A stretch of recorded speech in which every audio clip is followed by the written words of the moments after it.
오늘 은혜 받으실 말씀은 요한복음 3장 16절과 14장 26절 말씀입니다. 요한복음 3장 16절과 14장 26절 말씀을 다 같이 봉독하겠습니다. 하나님이 세상을 이처럼 사랑하사 독생자를 주셨으니 이는 그를 믿는 자마다 멸망하지 않고 영생을 얻게 하려 하심이라. 보혜사 곧 아버지께서 내 이름으로 보내실 성령, 그가 너희에게 모든 것을 가르치고 내가 너희에게 말한 모든 것을 생각나게 하리라. 아멘. 할렐루야. 모든 영광 하나님께 올려드립니다. 믿음으로 고백합니다. 오늘 우리에게 좋은 일이 일어납니다. 오늘 우리에게 좋은 일이 반드시 일어납니다. 매년 10월 첫 번째 주일은 전 세계 교회가 예루살렘 평화를 위하여 함께 기도하는 날입니다. 지금 주일 11시 예배 약 110개국 이상의 나라가 함께 예루살렘 평화 기도 제목을 놓고 기도를 하고 있습니다. 오늘 말씀 듣기 전에 예루살렘 평화를 위한 기도를 함께 하겠습니다. 기도의 내용이 이어갔습니다. 하나님의 약속된 구원을 유대 백성에게 내려주시고 주님의 빛과 진리를 특히 그 땅의 청년들에게 내려주소서. 전능하신 하나님의 보호하심으로 테러주의와 악의 세력으로부터 그 백성을 지켜주소서. 이스라엘의 국회와 정부가 안정을 찾게 하여 주시고 그 땅과 그 주변의 나라들과 진정한 평화를 누리게 하여 주소서. 예수님의 사랑을 통하여 상한 심령들이 위로받고 도움이 필요한 사람들이 보호받고 구제받게 하여 주소서. 각 나라에서 이 땅에 온 사람들이 현 정세를 잘 파악하여 이스라엘을 위하여 대변하며 경종을 울리게 하여 주소서. 전 세계 언론을 통하여 이스라엘에 나쁜 영향을 주는 거짓 보도가 유포되지 않게 하여 주시고 국내 언론을 비롯한 저희들에게는 이에 대한 분별력을 갖게 하여 주소서. 아랍 기독교 인구가 더욱 늘어나게 하여 주셔서 아랍 세계에서 능력 있는 주의 증인들이 부름받아 수많은 가정을 예수 그리스도께로 이끌게 하여 주소서. 그 땅의 기독교인과 유대인, 이스마엘과 이삭의 후손들 사이에 그리스도의 사랑의 빛을 비춰 주옵소서. 해외에서 이스라엘 고토로 귀환하려고 하는 기독 유대인들이 바로 본국으로 돌아갈 수 있게 제도가 변하게 하여 주소서. 예루살렘을 사랑하는 자에게 형통함을 주겠다는 주님의 말씀의 약속 위에서 이곳 우리나라 대한민국 땅에도 주님의 평화를 허락하여 주소서. 이와 같은 내용으로 우리가 함께 기도하는데요, 예루살렘 평화를 위해서 기도해 주시고 이 땅에 코로나가 속히 종식되어서 예배가 회복되고 모든 일상이 회복될 수 있도록 오늘 성령의 은혜가 우리 모두에게 임하도록 우리 함께 기도하겠습니다. 주여, 주여, 주여. 사랑과 은혜와 자비와 무한하신 하나님 아버지, 이 시간 전 세계 교회들과 함께 예루살렘 평화를 위하여 기도합니다. 예루살렘의 평화가 임하게 하여 주셔서 이 지구상의 전쟁의 소식이 다시는 들려오지 않게 하여 주시고 참된 평화를 통하여 이 세상에 있는 모든 하나님의 백성들이 주님 안에서 하나 되는 귀한 역사를 이룰 수 있도록 내려기를 간절히 바라고 소원합니다. 간절히 바라고 소원하오니 코로나19가 속히 종식되어지게 하여 주셔서 예배가 회복되고 일상이 회복되어 모든 것이 주님이여 다시 옛 모습으로 돌아가 정상적인 모습으로 회복되어 우리 일상을 주님 앞에서 기뻐하신 모습으로 우리가 섬길 수 있도록 주님의 길을 간절히 바라고 소원합니다. 모든 것이 회복되어지도록 주님의 은혜 내려 주옵소서. 회복의 영을 부어주시고 함께하시 역사 주관하여 주셔서 하나님 아버지, 이 땅에 제2의 부흥의 소식이 들려오게 하시고 모든 교회가 부흥되고 하나님의 역사가 있게 하여 주시고 하나님의 귀한 역사를 이끌도록 은혜 내려 주옵소서. 간절히 기도합니다. 하나님, 코로나로 인해서 어려움 당하는 우리 이웃들을 주님께서 공의를 여겨주셔서 어려움을 속히 보할 수 있도록 주님 함께 하시고 우리가 사랑을 실천하도록 역사하여 주시며 모든 교회마다 다시 하나님의 놀라운 은혜 가운데 제2의 부흥역사를 이루어서 교회가 부흥되어 회복되는 은혜가 있게 하여 주옵소서.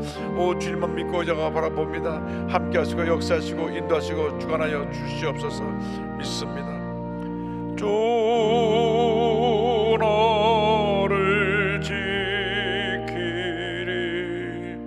아무 때나 어디서나 주 너를 지키리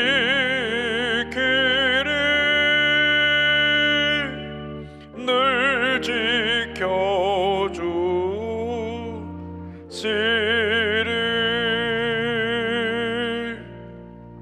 사랑과 은혜와 자비가 무한하신 하나님 아버지, 오늘 저희 모두가 전 세계 교회와 함께 예루살렘 평화를 위하여 기도했습니다. 하나님께서 예루살렘의 평화를 허락하여 주셔서 더 이상 지구상에서 전쟁의 소식이 들려오지 않게 하여 주시고, 주님, 총불을 겨누고 있는 저 북한도 적화 야역의 잘못된 생각을 다 버리고 그리스도의 복음 안에서 평화통일을 이루는 일에 하나 될 수 있도록 주님 은혜 내려 주옵소서. 코로나19를 속히 종식시켜 주셔서 예배가 회복되고 일상 회복되어 다시 이전의 모습을 회복하고 제2의 도약과 부흥을 위해 우리 모두가 힘써 전진해 나갈 수 있도록 은혜 내려 주옵소서. 예수님의 이름으로 기도 올리옵나이다. 아멘. 오늘 저희 여러분과 함께 요한복음 3장 16절, 14장 26절을 본문으로 해서 십자가 대속의 열매, 이와 같은 제목으로 함께 말씀의 은혜를 나누기 원합니다. 제목을 한번 따라해 주시기 바랍니다. 십자가 대속의 열매. 기독교 신앙의 핵심은 예수님의 십자가에 있습니다. 예수님께서 십자가에서 다 이뤘다 하시고 숨을 거두셨는데, 이 다 이루셨다 하는 그 말씀 속에 예수님의 인류 구원 사역을 다 완성시켰다는 의미가 담겨 있습니다. 십자가에서 죄와 사망의 권세가 멸함을 받은 것입니다.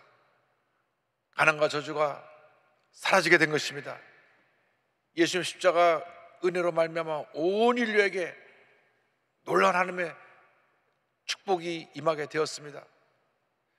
누군지 예수를 믿기만 하면 구원을 받게 되면 구원, 중생의 축복이 임하게 되었습니다. 예수 믿은 사람이 성령 은혜 가운데 승리의 삶을 살아갈 수 있는 성령 충만의 축복이 임하게 되었습니다. 예수를 믿고 주님 안에서 우리가 주의 뜻대로 살아가면 우리에게 건강을 주시는 이 병고침의 축복이 임하게 되었습니다.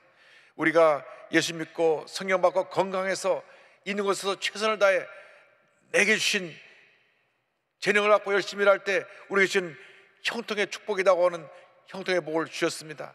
나아가서 예수 믿고 주님만 바라보고 나가는 주님의 귀한 백성들에게 천국의 축복을 주시고, 장차 예수님 다시 오실 때에 우리 살아있는 자가 주님을 맞이하는 재림의 축복을 얻게 된 것입니다. 이것이 바로 십자가에서 이루신 주님의 귀한 사역입니다.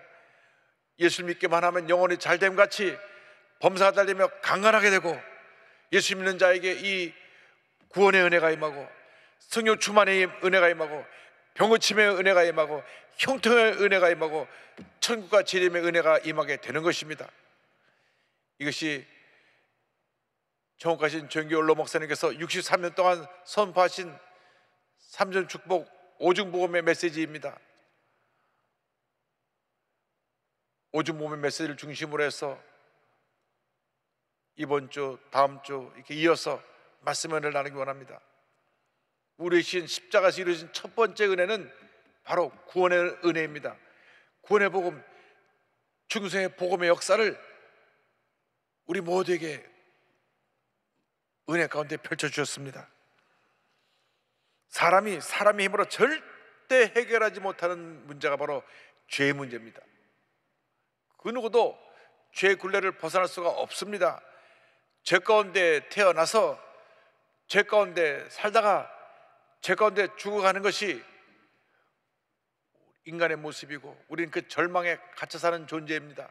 그래서 키르케고르 철학자는 말하기를,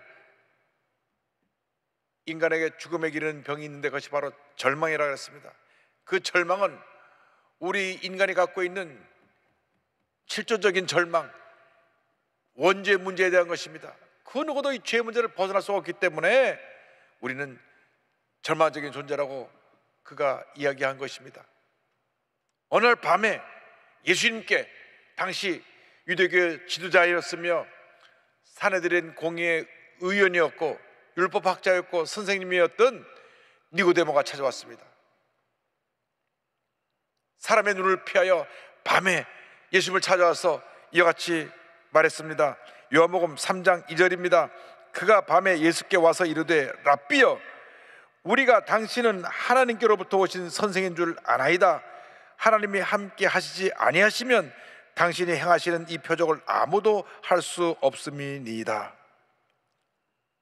그는 명망 있는 지도자였고 존경받는 선생님이었는데 그 스스로 늘 영적인 갈급함이 있었고 스스로 답을 얻지 못하는 문제가 있었기 때문에 예수님을 찾아온 것입니다. 예수님은 니고데모가 왜 찾아오는지를 잘 아시고 이와 같이 단도직입적으로 저에게 말씀하셨습니다. 요한복음 3장 3절입니다. 예수께서 대답하여 이르시되 진실로 진실로 내게 이르노니 사람이 거듭나지 아니하면 하나님의 나라를 볼 수 없느니라.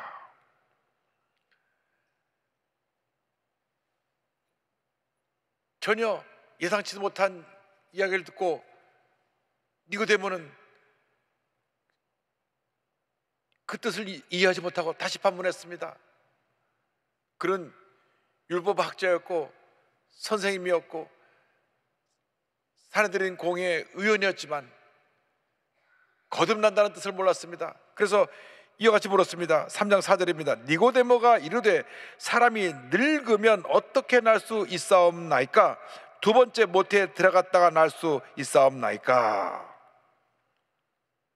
선생님, 어떻게 사람이 다시 태어날 수가 있습니까? 어떻게 이렇게 태어나 나이가 늙었는데 어머니 뱃속에 들어갔다 나올 수가 있겠습니까? 전혀 영적인 세계를 이해하지 못하고 그냥 인간의 이성으로 생각한 그 생각만 가지고 질문을 한 것입니다. 그때 예수님께서 이스라엘 백성이 출애굽하다가 광야에서 물뱀에 물려 죽다가 장대에 달린 노뱀을 보고 살아난 그 이야기를 설명하시면서 거듭남의 비밀을 설명해 주셨습니다. 민수기 21장 8절 9절입니다. 야훼께서 모세에게 이르시되 불뱀을 만들어 장대 위에 매달아라. 물린 자마다 그것을 보면 살리라. 모세가 노뱀을 만들어 장대 위에 다니 뱀에게 물린 자가 노뱀을 쳐다본 즉 모두 살더라. 이스라엘 백성이 광야길을 가면서 하나님 앞에 원망불평을 했습니다. 원망불평은 하나님이 가장 미워하시는 것입니다. 그래서 저들에게 불뱀을 보내 심판하셨습니다. 독사들이 무니까 저들이 독에 퍼져서 퉁퉁 부어 죽어갔습니다. 저들이 모세를 향하여 우리를 살려달라고 외치니 하나님께 기도하니까 하나님께서 노뱀을 만들어 높이 달아라. 그 노뱀을 쳐다본 자는 살리라. 그래서 모세가 말했습니다. 저 장대 달린 노뱀을 쳐다보시오. 그러면 당신들이 살 것이요. 그래서 그 이야기를 듣고 믿고 믿음으로 바라본 순간 독이 싹 사라지고 붓기가 꺼지고 죽음에서 노연을 받고 건강을 회복하게 되었습니다. 그러나 그 중에서도 그 말을 믿지 아니하고 내가 지금 온몸이 아파 죽었는데 뭘 쳐다보면 사냐고, 그리고 불쌍한 모습으로 불평을 늘어놓던 사람은 독에 죽고 말았습니다. 이것이 바로 구원의 신비입니다. 우리가 죄의 독에 물려서 죽어간다고 할지라도 십자가 달린 예수를 믿기만 하면 그 순간 죄의 독이 빠지고 구원을 받게 되는 것입니다.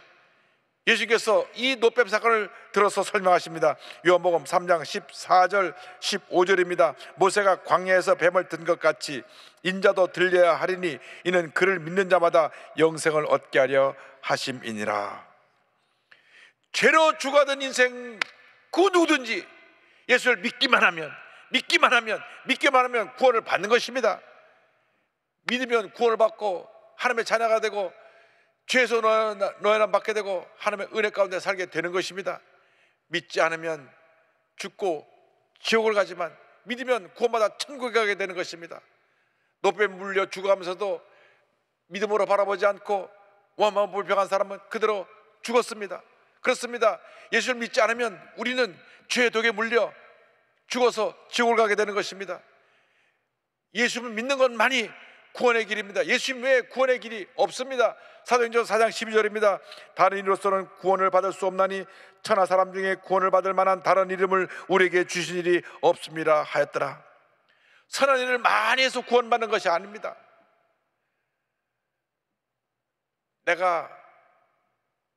내게 주신 물질로 어려운 사람을 도와주고 병원을 세우고 학교를 세운다고 해서 그것이 구원의 조건이 되는 것은 아닙니다.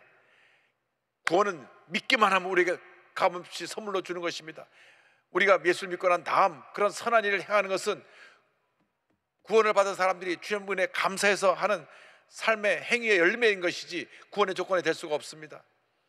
어떤 종교에서는 이런 일을 해야 구원받는다, 행위를 강조합니다. 많은 선한 일을 해야 된다, 많은 물질로 섬겨야 된다, 구원의 전제 조건을 내세우는데 그것은 다 잘못된 것입니다. 예수를 믿기만 하면 구원받는 것이고 예수님 외에 구원의 길이 없습니다. 오직 예수님만이 우리의 구원의 길이 되시는 것입니다. 창세기 1장 1절부터 계시록 22장 끝절까지 성경 전체의 요절이 요한복음 3장 16절입니다. 3장 16절을 다 같이 고백합니다. 하나님이 세상을 이처럼 사랑하사 독생자를 주셨으니 이는 그를 믿는 자마다 멸망하지 않고 영생을 얻게 하려 하심이라. 할렐루야. 믿기만 하면 구원을 받게 되고 구원받은 우리에게 주님께서 성령을 선물로 주시는 것입니다. 누가복음 11장 13절입니다. 너희가 악할지라도 좋은 것을 자식에게 줄 알거든 하물며 너희 하늘 아버지께서 구하는 자에게 성령을 주시지 않겠느냐 하시니라. 그렇습니다. 예수 믿고 난 다음 우리가 성령 충만을 받아야 됩니다. 성령 충만을 받아도 되고 안 받아도 되는 것이 아니라 반드시 성령 충만을 받아서 우리가 모든 문제 어려움을 이기고 승리하는 삶을 살아가야 될 것입니다. 구원의 은혜로 우리가 하나님의 가운데 영생을 얻게 되고 나아가서 성령 충만의 은혜로 승리하는 삶을 살아가게 되는 것입니다. 성령 충만의 복음이 우리에게 꼭 필요한 것은 이 죄악 세상에서 승리한 삶을 살아가기 위해서 성령 충만의 복음이 필요한 것입니다. 예수를 믿고 나서 우리의 힘으로 이 세상의 죄 문제를 이겨낼 수가 없습니다. 예수 믿고 나서도 죄 짓고 문제 어려움 가운데 빠지고 때때로 타락하고 잘못되는 이유는 다 성령 충만하지 못해서 그렇습니다. 성령의 충만을 받아야 됩니다. 성령 충만 받아야 죄와 싸워 승리하고 문제와 싸워 승리하고 질병과 싸워 승리하고 저주와 싸워 승리할 수 있게 되는 것입니다. 예수님의 일생이 성령 충만한 일생이셨습니다. 성령의 은혜로 마리아에게 잉태되셨고 공생애를 시작할 때 성령에 이끌려서 광야에 가서 40일 동안 금식하며 기도하셨고 성령님과 함께 기적을 행하시고 성령님과 함께 병을 고치시고 성령님과 함께 놀라운 일을 행하신 다음 성령님과 함께 십자가의 고난을 당하시고 주님 부활하셨습니다. 부활하시고 나서 제자들에게 나타나서 주님 말씀하셨습니다. 성령을 받아라, 성령을 받아라. 예수님의 제자들이 3년만 동안이나 예수님을 따라다니면서 그 귀한 말씀을 듣고 기적의 현장이 있었고 저들도 귀신을 쫓아내는 능력을 받았었지만은 성령 받지 못했을 때는 예수님 붙잡혔을 때 다 도망을 갔습니다. 부활하신 예수님을 만나고 나서도 두려움에 떨며 문을 닫고 숨어 있었습니다. 그런데 예수님께서 성령을 받으라고 말씀하십니다. 승천하시기 전에 다시 한번 성령 받을 것을 분부하셨습니다.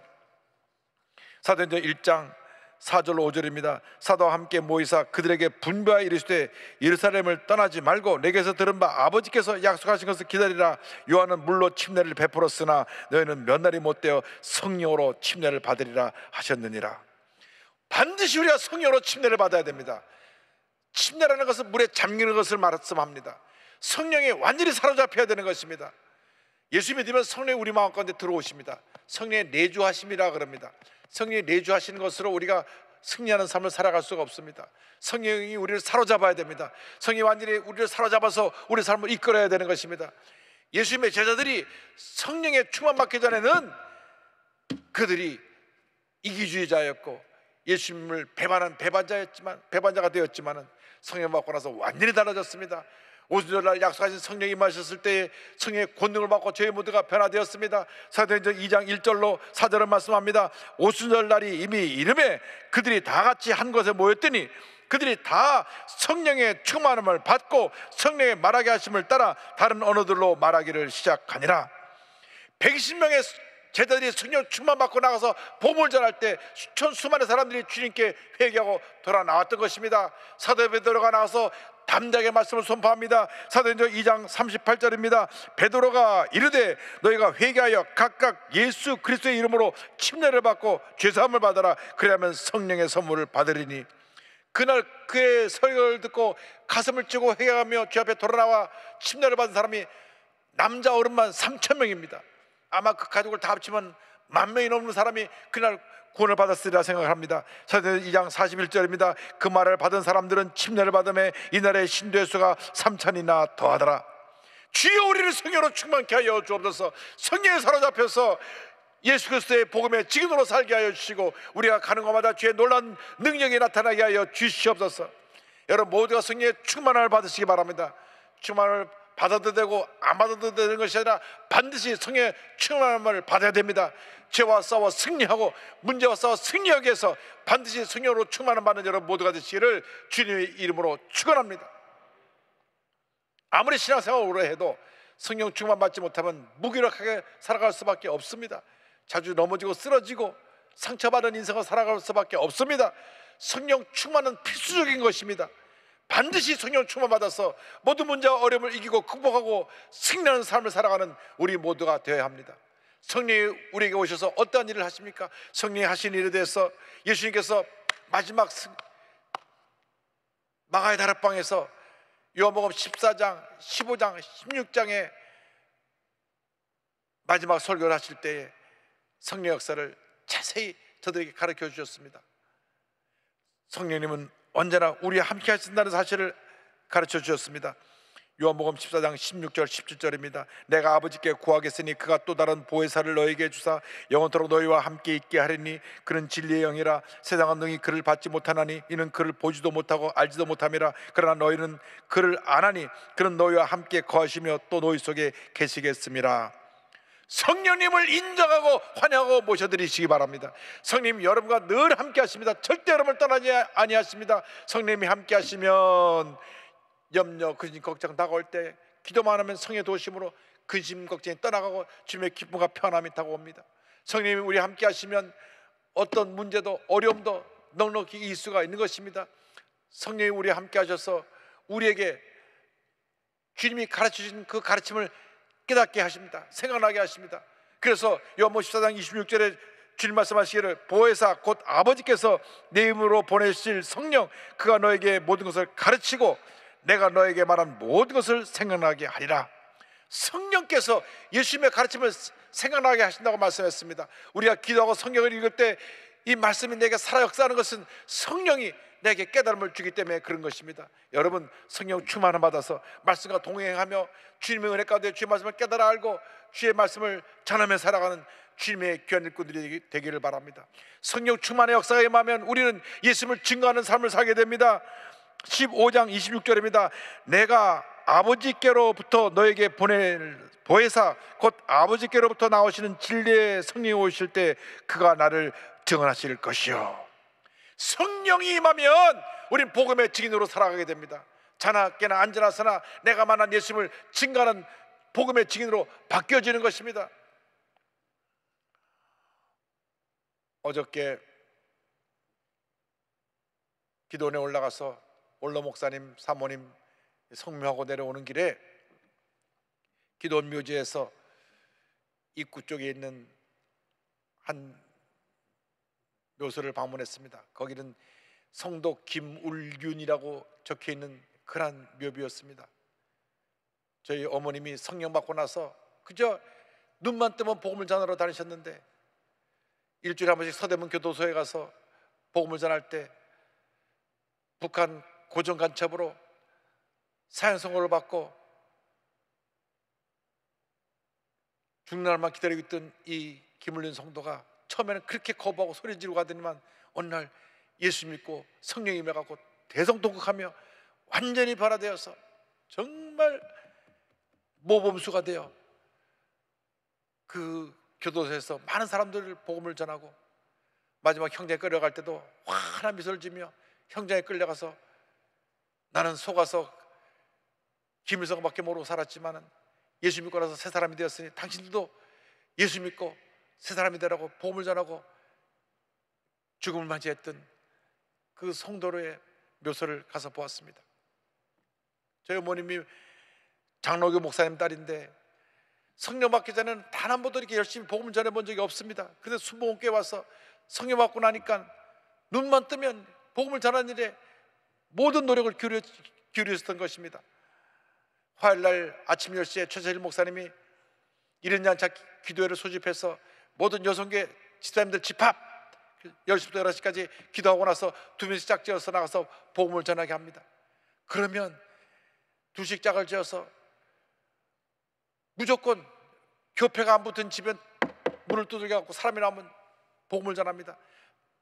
다음 주날 교회 가겠다고 약속할 때까지 그 집을 떠나지 않고 계속 얘기하니까 그 아주머니들이 알았다고 내가 교회 나가겠다고 약속 받아놓으면 또 메모해놓고 또 메모해놓고 다음 주일날 또 찾아가고 또 찾아가서 그저 복음 전하는 열정이 얼마나 그 마음에 기쁨이 넘치는지 열심히 복음 전하셨던 모습이 기억이 납니다. 매주 서대문 형무소에 가서 가장 교도소에서 골칫거리인 사람들 그들에게 복음을 전하고 저들을 변화시켜서 지금도 기억나는 것은 교도소에서 예수 믿고 그 다음 변화되어서 교도소를 나온 분들이 교회 많이 찾아왔습니다. 많이 찾아와서 어머님께 찾아와서 기도도 받고 도와달라고 했던 그런 기억이 납니다. 그 중에 여러 명이 또 신학교에 가서 주회종도 되고 그래서 하나님의 귀한 일을 하는 모습을 저는 보았습니다. 그렇습니다. 성령이 임하면 복음을 전하지 않고 견딜 수 없게 되는 것입니다. 성령이 임하면 우리는 예수님의 영광을 나타내게 되어 있습니다. 예수님만 증거하게 되어 있습니다. 요한복음 16장 14절입니다. 그가 내 영광을 나타내리니 내 것을 가지고 너에게 알리시겠습니다. 절대로 성령 받은 사람은 자기 자랑하지 않습니다. 내가 자기의 업적을 자랑하고 자기가 한 일을 자랑하지 않습니다. 다 주님이 하신 일이기 때문에 주님을 자랑하고 주님을 높이고 주님의 영광을 나타내는 것입니다. 성령이 임하면 우리에게 많은 열매를 맺게 하는데 특별히 갈라디아서 5장 22절 23절 성령의 9가지 열매를 맺게 만들어 주시는 것입니다. 오직 성령의 열매는 사랑과 희락과 화평과 오래 참음과 자비와 양성과 충성과 온유와 절제니 이 같은 것을 금지할 법이 없느니라 성경은 말씀했습니다. 이것은 예수님의 성품입니다. 우리가 성령의 사람으로 변화되면 우리의 삶 가운데 예수님의 성품이 나타나게 되는 것입니다. 사랑과 희락과 화평과 오래 참음과 자비와 양성과 충성과 온유와 절제의 열매가 맺혀지게 되는 것입니다. 성령 받으면 인생이 달라집니다. 새 사람이 됩니다. 변화받은 인생이 되는 것입니다. 선교사로 갔다가 실패하고 돌아와서 낙심 가운데 있던 찰스 웨슬레가 1738년 5월 24일 수요일날 저녁에 성령파 교회 성도들이 예배드리는 곳에 갔다가 8시 45분에 불을 받았습니다. 그래서 이 1738년 5월 24일은 그의 인생의 전환점이 되었던 것입니다. 성령 받고 나서 그런 이런 고백을 합니다. 8시 45분쯤 나는 내 마음이 이상하게 뜨거워지는 것을 느꼈다. 내가 진정으로 그리스도를 구원을 위해 오직 그리스도만 의지하고 있다고 느꼈다. 그리고 그분께서 진정 나의 죄를 나의 죄까지도 가졌다는 사실과 죄와 사망의 법에서 나를 구원하셨다는 확신이 내게 주어졌다. 성령 체험 이후 그런 위대한 전도자가 되어서 온 유럽을 복음화하고 그를 따르는 수많은 사람들이 오늘날 감리교를 만들어 전 세계 복음을 전하는 귀한 교단으로 자리 잡게 된 것입니다.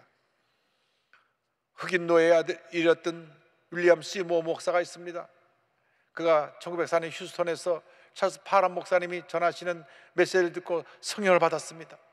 성령의 불을 받고 LA에 내려와서 LA 아수사거리에서 큰 부운동을 일으켰습니다.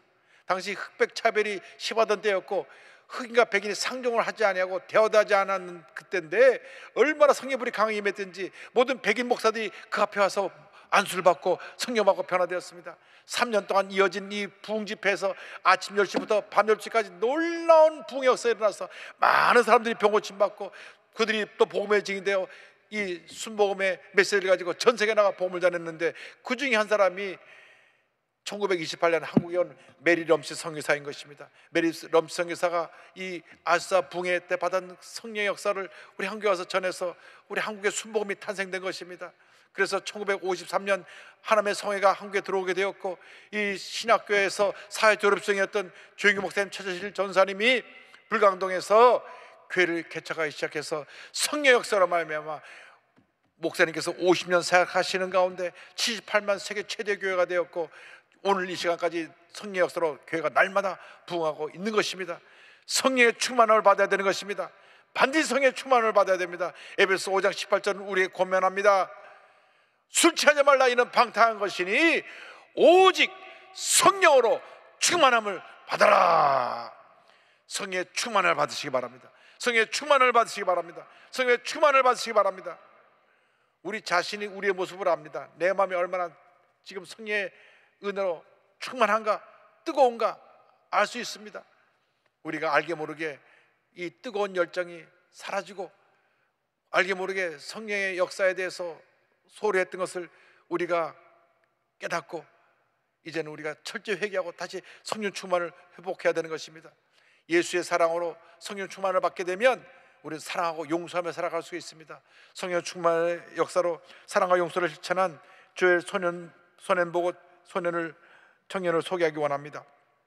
세상에서 가장 아름다운 사람이라는 책을 썼는데요, 1979년 생후 20개월에 불과했던 이 조엘의 고속도로에서 뺑소니 연쇄 추돌 사고로 말미암아 전지 3대 화상을 입었습니다. 차 안에서 말 그대로 숯덩어리가 되었습니다. 온몸이 불에 탔습니다. 의사들은 생존 확률이 10%라고 하면서 아이가 살지 못할 것이라고 말했습니다.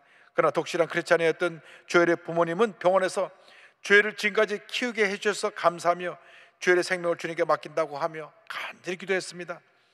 모두의 예상을 뒤엎고 하나님께서 그에게 생명을 연장시켜 주셔서 그가 기적적으로 살아났습니다. 수술만 무려 50여 차례를 받으며 길고 힘든 병원의 생활을 해야만 했습니다. 그러나 그는 하나님의 은혜 가운데 성령의 사람이 되어서 꿈과 희망을 잃어버리지 않았습니다. 손가락 발가락이 다 없어졌는데도 초등학교 들어가서는 축구 농구 선수로 활약하고, 그리고 중고등학교 때는 산악 자전거와 클레이 사격 선수로 유명세를 탔습니다. 미국 테일러 대학을 졸업하고 나서 신학교에서 석사과정을 마친 후 전 세계 희망의 복음을 전하는 희망 전도사가 되었습니다. 그러던 중 어린 시절 자기를 그렇게 만들고 도주했던 트럭 운전사가 붙잡혀서 법정에 출두하게 되었을 때 그는 법정에서 그를 용서하며 이와 같이 말했습니다. 저는 증오심으로 인생을 허비하지 않을 것입니다. 증오는 또 다른 고통을 낳습니다. 대신 저는 하나님의 은혜 안에 있는 무한한 사랑에 감싸여 살아갈 것입니다. 저는 가해자를 용서합니다. 그리고 제 외모에 대해 손가락질하는 세상도 기쁨으로 용서합니다. 아마 모습이 좀 흉측하니까 애들이 놀리고 그랬던 것 같아요. 2005년 1월 23일 우리 교회에 와서 청년 집회에서 이와 같은 간증을 했습니다. 희망을 잃지 않으면 뭐든 할 수 있습니다. 희망을 버리고 포기할 때 그때가 바로 모든 것을 잃는 순간입니다. 하나님께서 장애를 주신 것도 하나님의 선물이라 그러며 전세를 다루며 이와 같이 간증합니다. 사람은 자신의 본분을 정확히 깨달으면 어떤 상황에서도 만족할 수 있습니다. 전 많이 빼앗겼지만 오히려 많은 것을 줄 수 있어 좋습니다. 사람들은 때로 실패와 손실을 경험합니다. 그러나 하나님께서는 우리가 잃는 것보다 반드시 더 많은 것을 주십니다. 오늘 저의 승리는 제가 대단해서도 아니고 제 가족이 대단해서도 아닙니다. 제 안에 계신 대단하신 하나님 때문입니다. 할렐루야. 주님의 구원의 은혜와 사랑에 감사하며 살아가시길 바랍니다. 주님의 은혜와 사랑에 감사하여 성령 충만하여 용서하고 사랑하며 살아가는 여러분 되길 바랍니다. 노예 상인으로서 험한 인생을 살다가 예수 만나고 성령 체험하고 난 다음 목사가 된 존 뉴턴 목사님이 이 쓴 찬송이 오늘날 전 세계에서 가장 많은 사람이 부르는 찬송이 되었습니다. 어메이징 그레이스라 그래서 믿는 사람이든 믿지 않은 사람이든 이 찬송을 모르는 사람이 없습니다. 이 찬송은 존 뉴턴 목사의 간증입니다. 나 같은 죄인 살리신 주은의 놀라와 잃었던 생명을 찾았고 광명을 얻었네. 큰 죄악에서 건지신 주은의 고마워. 나 처음 믿은 그 시간 귀하고 귀하다. 나 같은 죄인 살리신 주의 놀라워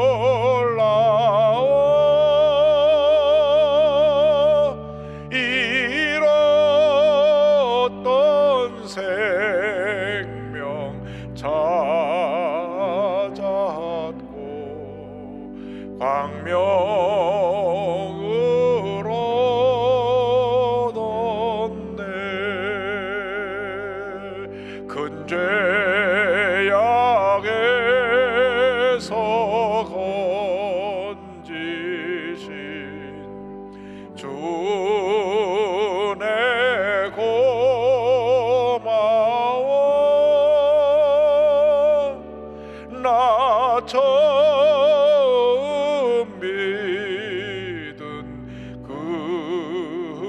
시간 귀하고 귀하다. 이제껏 내가 산 것도 이제껏 내가 산 것도 주님의 은혜라. 또 나를 장차 본 향해 인도해 주시리. 기도하겠습니다. 사랑과 은혜와 자비가 무한하신 하나님 아버지, 이 구원의 놀라운 은혜에 감사감격하며 성령 충만 받아 땅까지로 복음의 증인으로 살아가는 저희 모두가 되게 하여 주시옵소서.